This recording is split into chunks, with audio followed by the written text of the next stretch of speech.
It's Fans Corner. Welcome to it and thank you for making time for us. We are finally back. Welcome to our first video of 2026. The last time we did Fans Corner reaction video was in 2025, just before the end of the year, just before AFCON actually. And I decided I'm not going to do any AFCON videos. I'm not going to talk about Bafana games for a couple of reasons. One, I think I was overwhelmed by the politics on social media on Bafana. I've never seen a national team going to the tournament where the fan base is as divided as we were, especially with on social media. So it just, I was the cloud that was hanging there. It just didn't feel good for me. I was rooting for Bafana to do well. Even I know we as Kaizer Chiefs fans, we it's easy to label us as anti Bafana, but I'm one of those who was really rooting for Bafana to do well. I just didn't do videos. Number two, I was really tired towards the end of the year. I was fatigued, so I decided, let me just take a break. I just decided not to communicate that because, sometimes that would send a message to other people to think that we're quitting, we are closing down. No, we're not. Like I said, I was a little bit tired. But here we are, we're back. The Betway Premiership is also back. The year has already started. We saw Mamelodi Sundowns against Orbit College kick-starting the second part of not necessarily the second part of the league, but the 2026 part of the league, as this is the 2025 season. But Sundowns, yes, collecting 3 points as expected. On paper, you'd expect them to collect 3 points. It's a team, it's the defending champions playing against a newly promoted team. So I think nothing much. There was no upset there. Excuse me. Yeah, I need to have a drink. Yeah, but I didn't expect the game to, in as much as you have the league champions versus a newly promoted team. I guess the scoreline is from my side is pretty much what I expected it. I didn't expect it to be a bloodbath and an avalanche of goals, and it's the new game. It's a new year. It's the first game of the new year after a long break for a lot of players who played in that particular game. So yeah, expect a lot of players to be a little bit rusty. Munapule Saling introduced in front of the Sundowns crowd at the end of the game. A beautiful gesture from Sundowns. It's a family. Sundowns looks like the players look like such a family. They connect very well with their fans. That take nothing away from that. That's a Sundowns culture that we love to see. Having said that, I also felt while I was watching the game, yes, there isn't too much you can read from the first game after a long time, after a long break. But there's this element of vulnerability about Sundowns that I enjoy as a rival fan, because it says you will get teams that are going to go and try play football against Sundowns. Sometimes, it could backfire. But I love it when teams don't park a bus and they try to play football against Sundowns, and most of the time Sundowns will emerge victorious because you open yourself up when you try to play football against them, as opposed to when you try to play a low block. But also it's starting to look like not starting to look like, but it looked like more like a Cardoso controlled team with the new faces that we saw. But that young man at the back, man, he's I think an under 20, right? Sibia.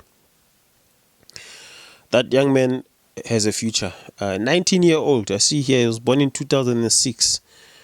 Yeah, man. Yeah. Beautiful game of football he had. I look forward to seeing him again. Sundowns top of the log. And we saw on the following day, we saw Kaizer Chiefs against Golden Arrows. That's a game that I was really looking forward to see. Golden Arrows are a very difficult team with a very brilliant tactician in Coach Mangoba. Game of football that was marked by a controversial goal from Aiden McCarthy. I think there is no need for us to discuss whether it was offside or not. It was definitely offside. We saw it. Even I, as a Kaizer Chiefs fan, I'll be the first one to admit that was an offside. I think many of us can all agree that was an offside. But it's not new in the PSL. It's something that I think year in, year out, we talk about the referees' performances on the field of play. It's not, I don't know what we can say about our referee. there are a number, not let me not say a lot, because it's not a majority, but there are a significant number of games where the headlines go to the referee instead of the game itself. Again, headlines in this case, in as much as Kaizer Chiefs collect 3 points, but the headlines obviously, the most talked about part of the game would have been the controversial goal, which under a different referee it would have been called offside. But it's nothing new. Like I said, we've seen teams getting away with this. We've seen teams victimized. Kaizer Chiefs themselves, not so long ago, were victimized against TX Galaxy. You remember there was a goal that, a clear legitimate goal that was chopped off from these South African referees. It's not okay.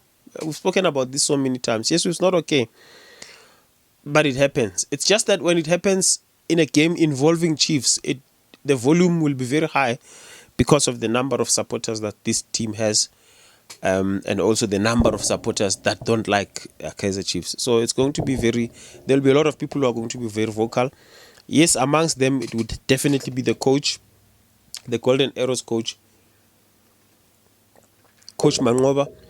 He was very livid. He was really fed up, but understandably so.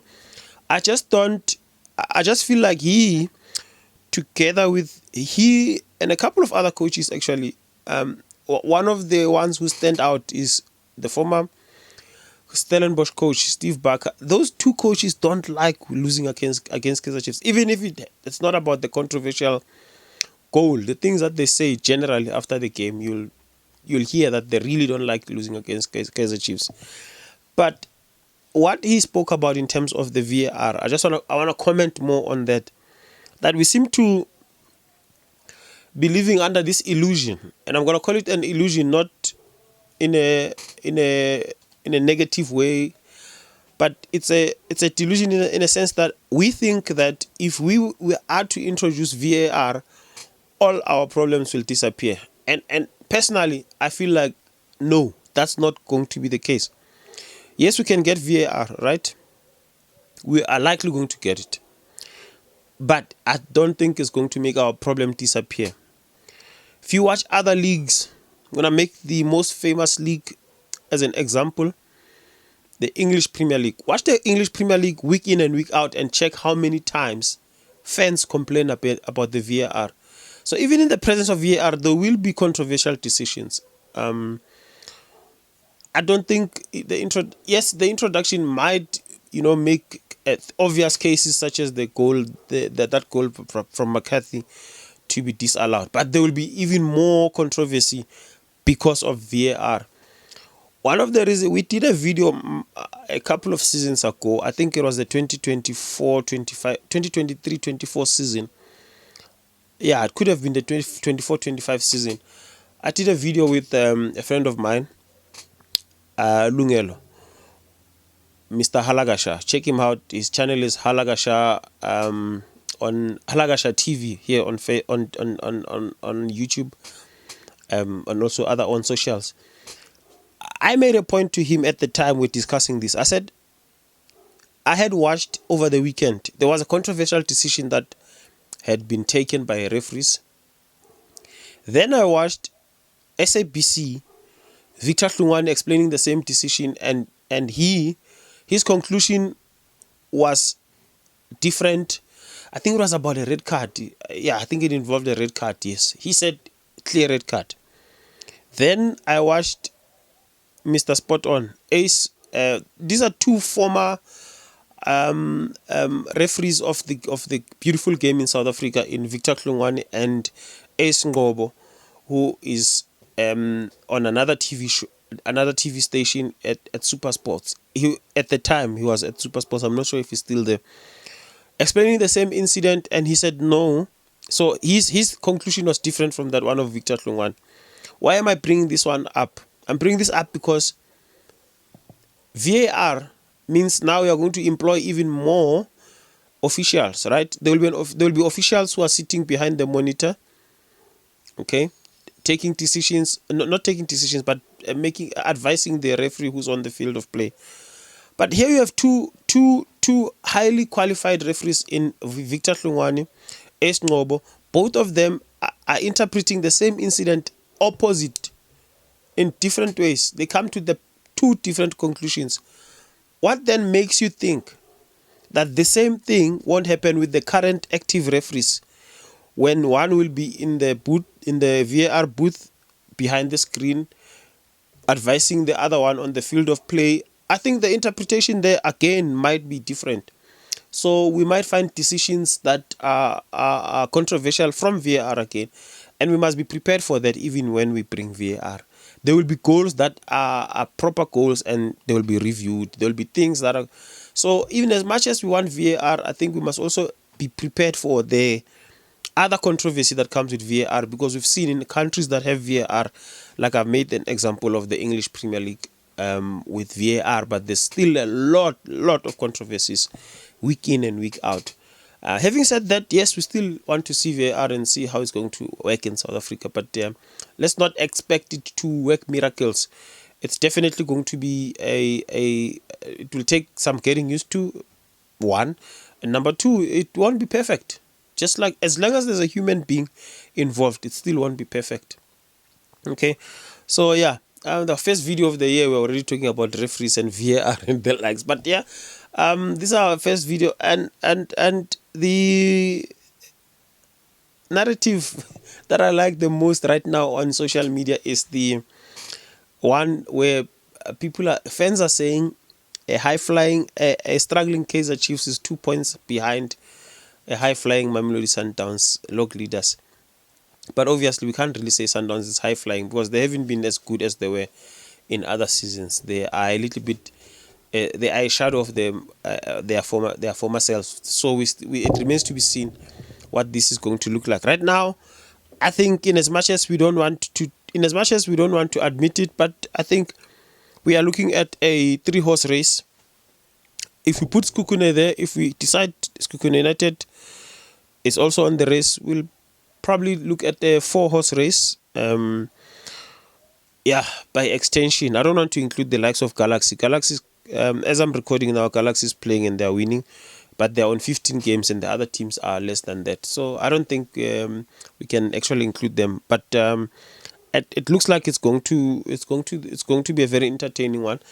It's only a matter of time before one or two of these teams fall off and it becomes too obvious.